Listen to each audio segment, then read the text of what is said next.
नमस्कार मित्रांनो, तुम्हा सर्वांचे अगदी मनापासून स्वागत आहे. आज आपण एक मराठी व्हिडिओ बघणार आहोत. या व्हिडिओमध्ये मराठी अशी कथा आहे, जी कथा सत्य आहे. यामध्ये कोणतीच अशी काल्पनिक गोष्ट नाही आहे. तर मग आपण व्हिडिओला सुरुवात करूया. मनीषा ही दिसायला सुंदर, गोरीपानशी, सडपातळ आणि उंचपुरी अशी मुलगी होती. तिचे लग्न झाले तेव्हा ती 18-19 वर्षाची होती. ती म्हणजे दुसऱ्यांच्या शेतामध्ये कामाला जायची. तिच्याकडे शेती होती, पण तिच्या घरचे लोक शेती करत नव्हते. ती दुसऱ्याच्या शेतामध्ये कामाला जायची. गरीब परिस्थितीमुळे तिच्या पायाला चप्पलसुद्धा मिळत नव्हती. ती अनवाणी पायाने शेतीच्या कामाला जायची. असे करता करता तिचे 2 मुलं झाले. मुलं पण शाळेत जायला लागले. एक 1ल्या वर्गात होता आणि एक 3ऱ्या वर्गात होता. ती कामाला जायची तेव्हा मुलांचं सगळं करून, निरखून पारखून मुलांचं जेवण, मुलांची अंघोळ, मुलांचे कपडे लत्ते सगळं व्यवस्थित काम करून ती आपल्या शेतीच्या कामाला जायची. असे करता करता करता करता दिवस निघत होते. तिचा नवरा पण काम करायचा आणि पैसे कमवायचा. काही पैसे दारूमध्ये उडवायचा, तर काही पैसे खर्चामध्ये द्यायचा. मनीषाचे आई वडील सुद्धा गरीबच होते. मनीषाला एक भाऊ होता. भावाचे लग्न व्हायचेच होते आणि इकडे सासू सासरे कुणीच नव्हते. नवरा बायको दोघे आणि 2 मुलं असा त्यांचा छोटासा परिवार होता. ते म्हटल्या जाते ना, की मुलींचं जीवन हे कसं असते, ना घरकी ना घाटकी असे आधीचे लोक म्हणत होते. तुझं माझ्या घरी काय आहे, तुला तर दुसऱ्याच्याच घरी जावं लागणार आहे. अशी जी परिस्थिती होती ती खरंच आहे. आत्ता पण तशीच आहे. कारण आत्ताच काही दिवसापूर्वी आपल्या नजरेसमोरून एक उदाहरण गेलेलं आहे, जे की वैशालीताई हगवणेचं. ती इतक्या श्रीमंत घरची मुलगी असूनसुद्धा तिला एक दिवस असा आला तिच्यावर की तिला हे जग सोडावं लागलं. तशाच पद्धतीची ही एक मनीषाची गोष्ट आहे. मनीषाने स्वतःहून केलं नाही, पण तिच्यासोबत असं घडलं. तिच्या नवऱ्याकडूनच घडलं. तर ही गोष्ट तुम्ही आता शेवटपर्यंत नक्की ऐका. मनीषा एके दिवशी हिवाळ्याच्या सीजनामध्ये ती तुरी कापायला गेली होती. आता आमच्याकडे असे असते की मजूर लोक तुरी कापायला जाते तेव्हा तुरीच्या शेंगा आणत असतात. त्या तुरीच्या शेंगा उकडून खातात किंवा त्याची चटणी बनवतात, त्याची आमटी बनवतात. हिवाळ्याचा टाईम होता. चुलीमध्ये इस्तो पेटवलेला होता. ती चुलीजवळ चहा-पाणी झाल्यानंतर आपल्या लेकरांना घेऊन दाणे काढत बसली होती. दाणे काढता काढता काढता काढता असं काही घडलं तिच्यासोबत की आपण कल्पनासुद्धा करू शकत नाही. तर मग तिचा नवरा गेला होता बाहेर. तो दुसऱ्या व्यक्तीसोबत गेला होता. दुसऱ्या व्यक्तीने त्याला दारू पाजून दिली आणि दारूच्या धुंदीमध्ये त्याला असं काही सांगितलं की तुझी बायको अशी, तुझी बायको तशी.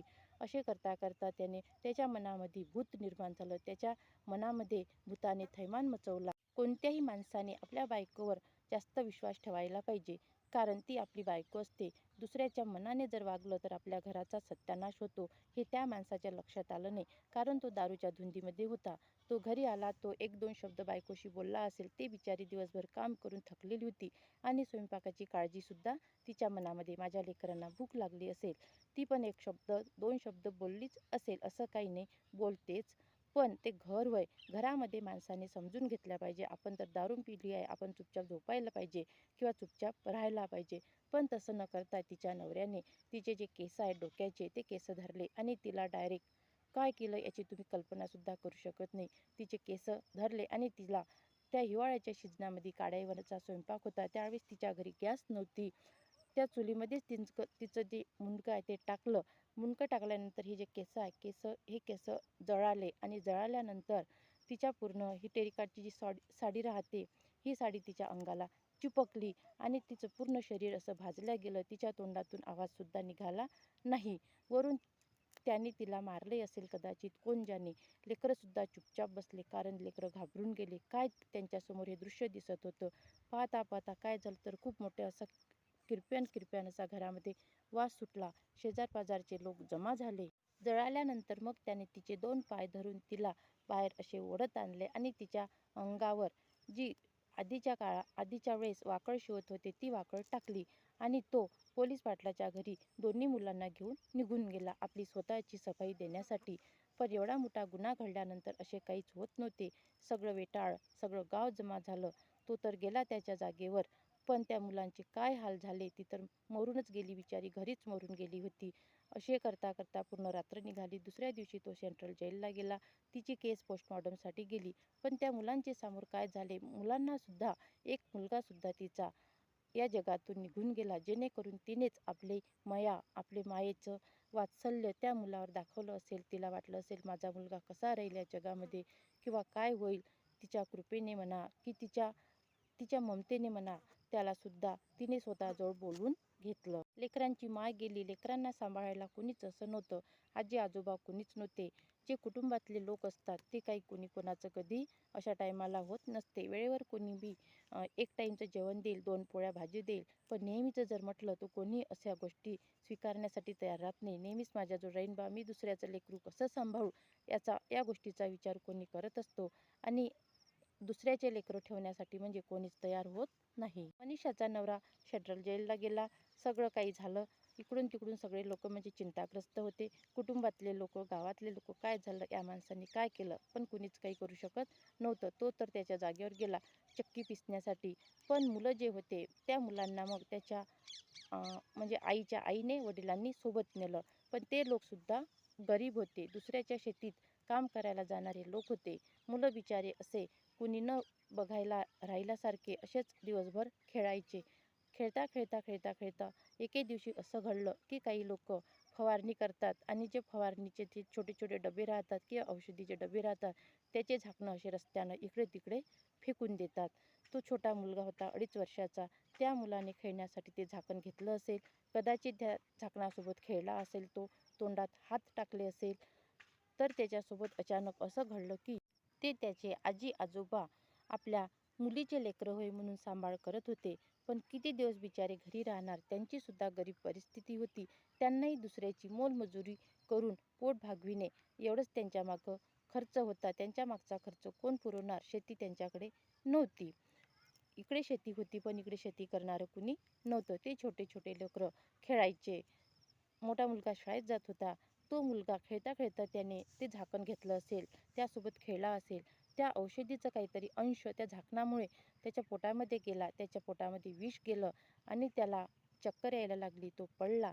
त्याला दवाखान्यात नेलं. तेव्हा असं समजलं डॉक्टरांकडून की याच्या शरीरामध्ये विष पसरलेलं आहे. तो त्या झाकणाचा परिणाम झाला.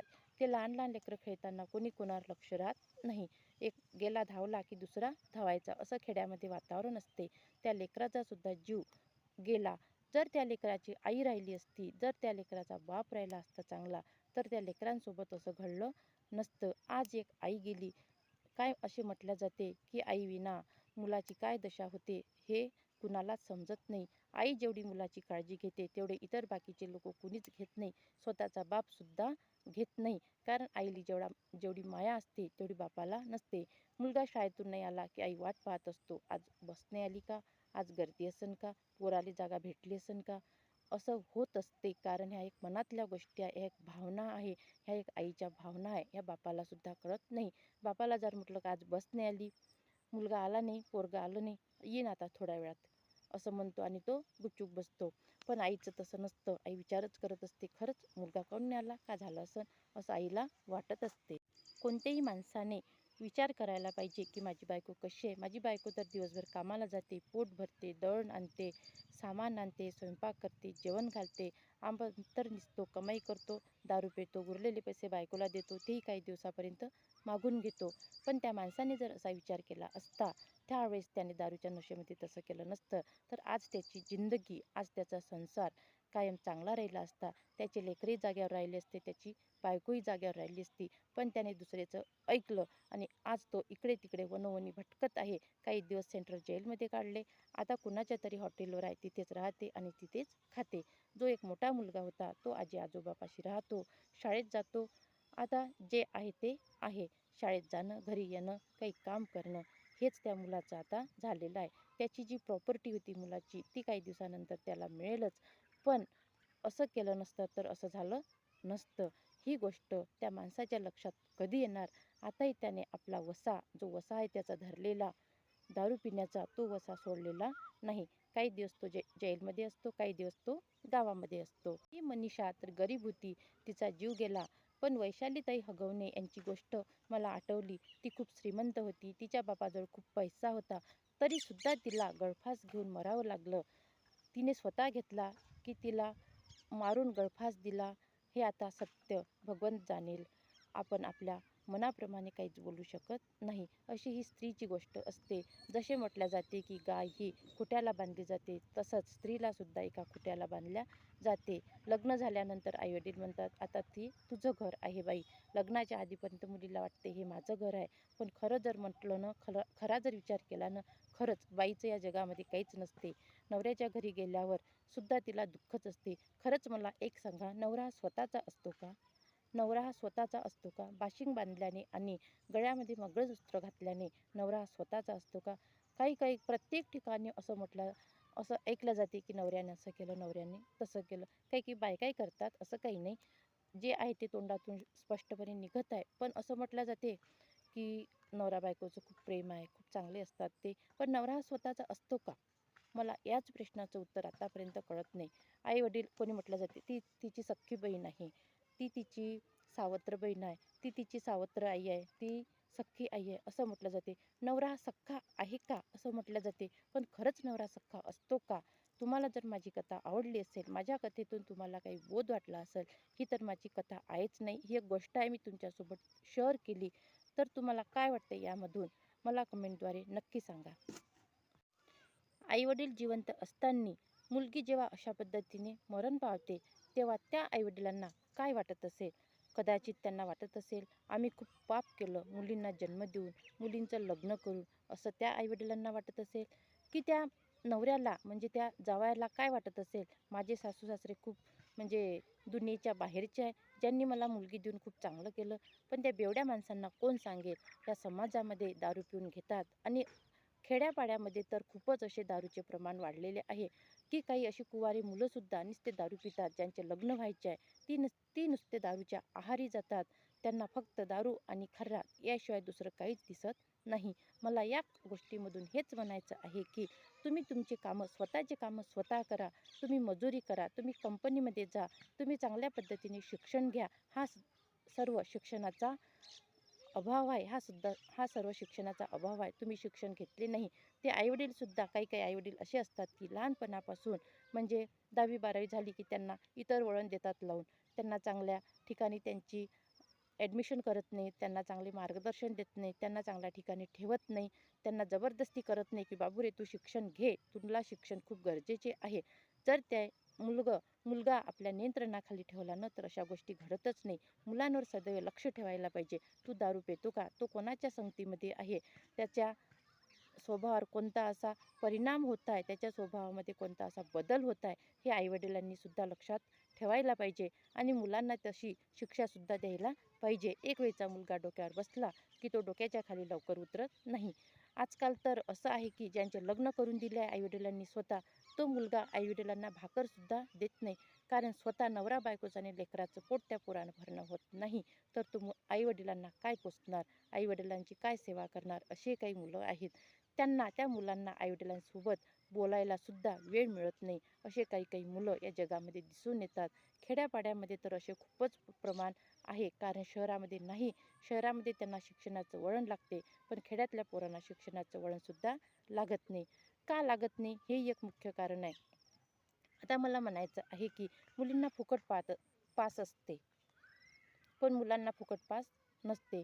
त्याच्या अभावीसुद्धा काही गरीब मुलं शिकू शकत नाही. मुली शिकतात 12वीपर्यंत, त्यांचं ग्रॅज्युएशन कंप्लीट होऊन जाते. मग मुलगा जर अडाणी आहे, तो 12वी शिकला, घरी बसला. मुलगी फायनल शिकली आहे, ग्रॅज्युएशन झालं आहे तिचं. मग ती मुलगी त्या मुलासोबत लग्न करायला नकार देते. अशा या कारणामुळे सुद्धा आजकाल मुलांना मुली मिळत नाही आहे. मग काय करणार? ते मुलं तसेच फिरतात. दिवसातून 10 चक्र होते त्यांचे दुकानामध्ये खर्रे आणण्यासाठी. कुणाच्या गाडीवर बसणं, कुठेही फिरणं, कामधंदा काहीच नाही. फक्त फिरत राहणं, संध्याकाळी घरी येणं, आई-वडिलांच्या उरावर बसून खाणं आणि राहणं. मित्रांनो, ही माझी अशी मराठी कथा. मी इथे बाहेर बसलेली आहे निसर्गरम्य वातावरणामध्ये. इथे हा मका पेरलेला आहे. म्हटलं बसल्या-बसल्या काहीतरी आपल्या मित्रांशी बोलावं. आणि ही जी कथा आहे, ही गोष्ट आहे, ती घडलेली गोष्ट आहे नजरेसमोर. आता या गावामध्ये यायला मला 14 वर्ष झाले आणि मी आल्या-आल्या 5-6 वर्षातच ही गोष्ट घडली. ती बाई माझ्या घरासमोरूनच जात होती. ती मनीषा माझ्या घरासमोरून जात होती. तेव्हा तिच्या पायामध्ये चप्पलसुद्धा नसायची. बिचारी खूप कष्टाळू होती. लेकरांना शाळेत नेऊन द्यायची आणि ती कामाला जायची. पण तिचे जीवन असे संपले. मला या गोष्टीचा खूप खेद वाटत असतो आणि मला वैशालीताई हगवणेचा मी जेव्हा एक व्हिडिओ पाहिला, व्हिडिओ तर त्यांचे भरपूर पाहिले, पण तो एक व्हिडिओ जेव्हा असा पाहिला तेव्हा मला त्या मनीषाची आठवण आली. म्हटलं ही गोष्ट मी माझ्या मित्रांसोबत आता शेअर करते. माझी ही गोष्ट तुम्हाला कशी वाटली तुम्ही मला नक्की सांगा. ही गोष्ट सत्य आहे, यामध्ये काल्पनिक असा कोणताच विषय नाही आहे. आणि मी इथे बसलेली आहे, माझ्या घराशेजारीच बसलेली आहे इथे. तर आता नमस्कार सर्वांना, सर्वांना माझा नमस्कार. मी माझी गोष्ट इथेच थांबवते. Bye bye.